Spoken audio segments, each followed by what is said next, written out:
Hello friends. In the lexicon of golf there's an expression which is the forward press that I think is worthy of a chat.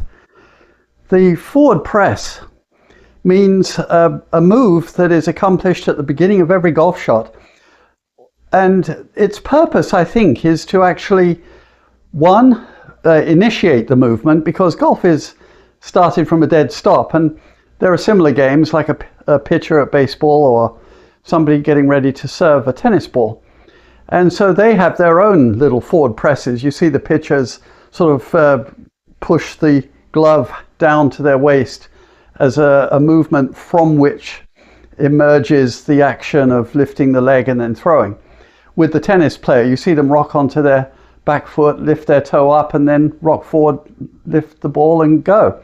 So in golf, a forward press is commonly a pushing of the hands about an inch to the left.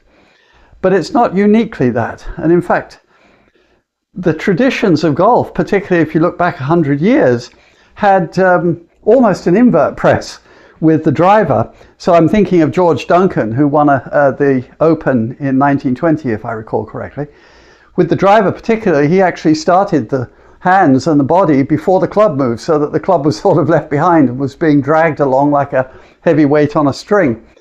Then you had, a generation later, you had Ben Hogan really actually advocating the other part of this, not the initiation of the movement, but actually the shapes being established and then maintained that you need for a golf swing to be consistent and consistently delivered.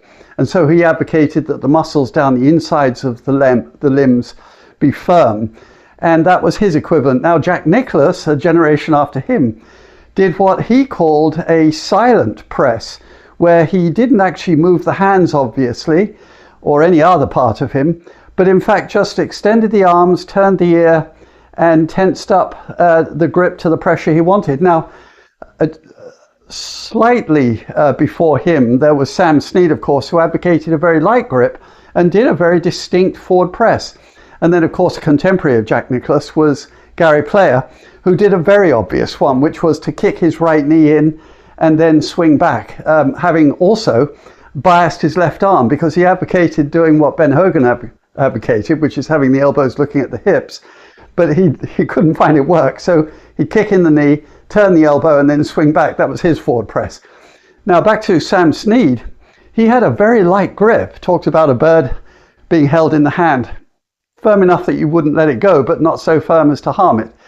Well, that's what I see with the modern players nowadays, which is that as they swing the club back, they actually change their grip pressure, and you see that the forward press is no longer done prior to swinging back. It's done in the first inch or two of the backswing.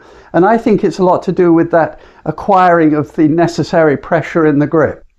So that's the evolution of a forward press.